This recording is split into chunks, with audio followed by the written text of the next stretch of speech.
Doug, it looks like a trick jump on the left. You're gonna hit it. So that's what Doug's getting. That's where he's gonna land. Will he clear that though? Have I got enough speed? There he comes. Man, it's good to be back on the All Ride Show. Out of action for the last couple of weeks, but a big up to Rhodes Harrison over here for holding it down. I think he's done a flipping amazing job. 2 days away from December. Can you believe it? The year is almost at an end, and for most of you, probably be heading on holiday about the 15th to the 20th of December and coming down to the Western Capes to put your feet up, ride some bikes and all those types of good things. So with that in mind, we thought that we would highlight probably our favorite and most accessible training route. It's not very long in total distance, but it's really good in terms of training intensity and quality. It starts out of Peddlers on the Bend, which is in Constantia. It's a pub here. It's probably one of the oldest in Cape Town, and it's a safe place to park your car and all of those good things. Remember, if you are going to take us up on riding this particular route, you will need an activity permit, folks, so make sure you head over to Sandpark's office and get all that paperwork done before you hit the trails. But enough about that. It's time to hit the trails and show you what we're talking about. Let's go. We've had a little bit of rain overnight and a bit of drizzle this morning, so hopefully the trails are going to be a little bit more settled heading into the drier months down here in the Western Cape. So the first climb of the day comes in the form of Southern Cross Drive to Cecelia Forest Viewing Point. It's quite a long and testing one, depending on how fast you are, anywhere between 18 and 25 minutes. For me, I'm more around like the 20 to 23. The trick with this climb is that it's gradual and gets harder towards the end, so you need to pace yourself quite carefully. The trail also changes from quite hard pack in the beginning to loose at the top, so it's going to make you work. So we're on fairly urban trails right now. We've got Southern Cross Drive on our left, residential on our right, and it's fairly rooty here, but nothing technical, super easy to navigate. And this is where you'll feel your heart rate for the first time.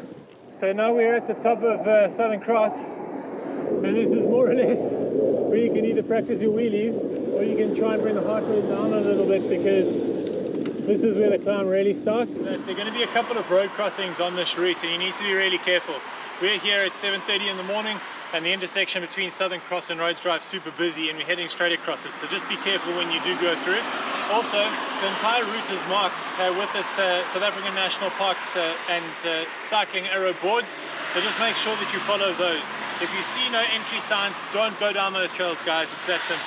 Okay, so we're across the intersection now, and that's almost where we leave the suburbs behind for a good 45 minutes, and we start to move into Sandpark's territory, where of course things are going to quieten down quite nicely, get into some natural bush. But this is the second half of the first climb. You can see the terrain has changed quite a bit now under wheel. Loose on top, hard underneath. It gets quite rocky, and it gets a lot steeper. So this is a little transition trail up onto the main dirt road, which takes you right and towards the Cecelia Forest Viewing Point. This is a very busy part of the trail with trail runners, dog walkers and other bike riders, so be cautious, be patient, be rad. So a couple of things that are unique about this viewpoint here at the top of Cecelia Forest Viewpoint is, number one, that you can take a little bit of a rest with the good times to come. You want to be feeling strong. If you look down south, you will see towards Cape Point. It's really beautiful down that part of the world. If you look north, you will see out towards Tygerberg Mountain Biking Club, northern suburbs. There's a huge amount of trail riding out there as well. That's a story for another day though. But yeah, we're taking it kind of easy getting up to this point now, but it's time to up the ante. It is a training ride after all, and start to put some power down on those pedals. So this is where the really fun stuff begins. It is quite rocky and loose, so just be careful. And of course, just be aware of them dog walkers and trail runners. This is their home as well.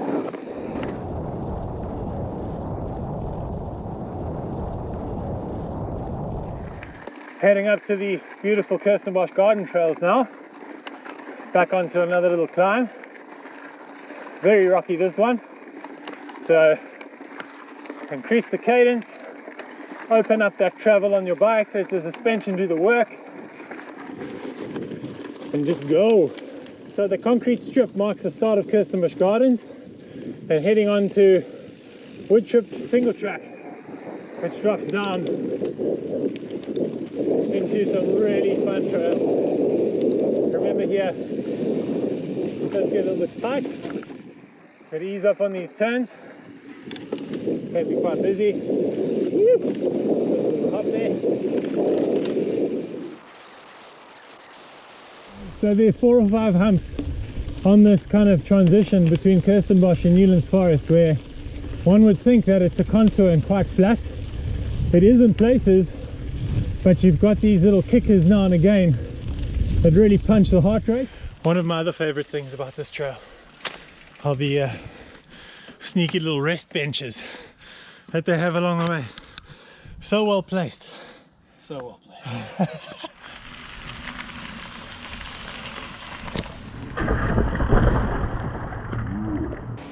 This is the wooden boardwalk and chicken mesh climb. Can get a little bit slippery, gets a bit tight towards the top, and you've got to thread the needle through these trees. But once you're through, damn, the view of Kirstenbosch is a banger.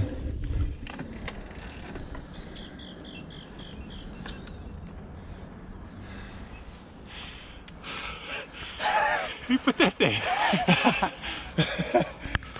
Lack of oxygen, mind, body and soul. But you got that to look out for. Makes it totally worth it. Man, riding into this now, the smell of a fresh clean forest is rad, and the grip is just increased by a couple of notches too. This route is also quite cool because you can ride it almost any time of the day and you'll be able to escape the heat if it is very hot through the shade. And of course, if it's very windy, which enough it is down here in the Cape, you're also unaffected by the wind. So another couple of reasons why we love this route for our training rides.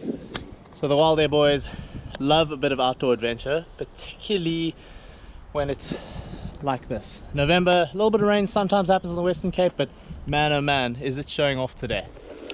So we're into the Newlands Forest, and now we've done a bit of climbing and we've done a descent. So with Douglas leading us down, we're going to have a little bit of fun. Let's see how she goes. Traction at an all-time high right now.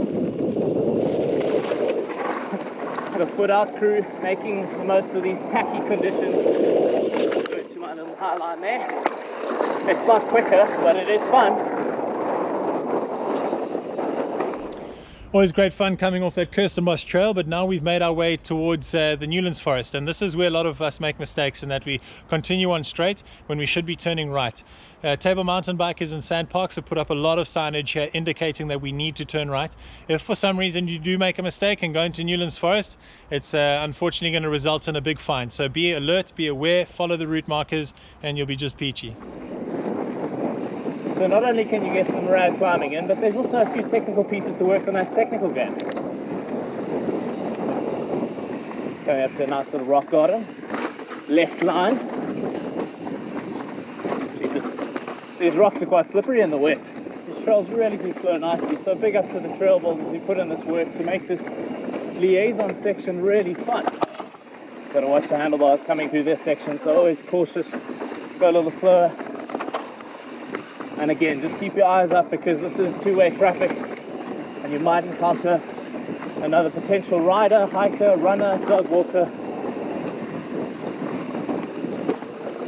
Before you know it, you're out of the rad Newlands Forest and straight back into the chaos of the city life. This is again a busy intersection and road crossing, so just take it easy. But from here, what we try and do is head off more into the suburbs and off the main roads, crossing a couple of rad little parks with some fun little features. Doug, it looks like a trick jump on the left. You're going to hit it. How's this place? I've never seen it before. I'm joking. I think this is the work of Tom Sandell and team. We'll still have a little flick here. So that's what Doug's getting. That's where he's going to land. Will he clear that though? Extra challenge. Have I got enough speed? There he comes. Oh! I need more speed. Need more speed to clear the poo, bro. It freaks you out, bro. When you see it at the last minute, you're like, yeah. Bird with the long run up here, the 18-wheeler sprinting in. Oh, sensor long. Good job, Douglas. Good job. I'm proud. Just cleared a 75-footer at Rampage. Years in the making. I'd like to thank my coach, Tay Erlingson, for all of his tips on how not to train. A nice little interlude there. Always having fun. But now, Douglas is putting the hammer down, and I've got to go and try and catch up. We're leaving the greens of the Fernwood behind, and now making our way over again to the Kirstenbosch top gate, from there through Cecelia and back down to Southern Cross Drive. Glastonbury Drive is a nice straight tar road climb. For guys like Dr. Mike Pothumus, Matt Beers, Alan Hathany, come and do some hill sprint type effort. If you want to put yourself in the pain cave, this is where to do it. Alrighty, so now we've made our way up Glastonbury onto Rhodes Drive, headed up to the top gate here of Kirstenbosch Gardens. We're now going to descend on the other side. Here again, it's a tricky one to see, but just after the top gates on the left hand side, you will see a little trail cutting to your left. Drop down into that, follow the markers, and it'll take you through a fun little bit of trail.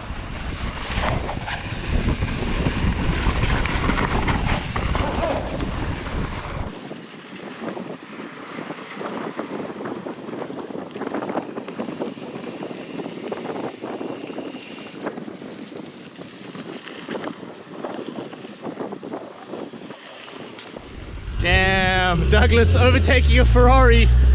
That's the power of the man. So with mostly tar road riding out of the way for the loop, we're now heading back into the southern suburbs, Constantia area, making our way back to Peddlers on the Bend, and we're dropping into the trail at Bel Ombre, and pretty much going to be linking greenbelt after greenbelt with a few road crossings all the way home for hopefully a delicious coffee. So there is a section of this trail that you're going to be riding twice, basically where we rejoin the way we rode up at the bottom of Southern Cross Drive, down the Silverhurst greenbelt, past Lane Stables here, and yeah, literally back to Peddlers on the Bend. So that is a point of familiarity on the route for you. It'll just give you a little bit more of your bearings and where you're at, but for the most part, that's what this little loop is all about. It's good fun, some quality climbing. You can really test yourself on it, and hell, if you want to go longer, just do the loop twice.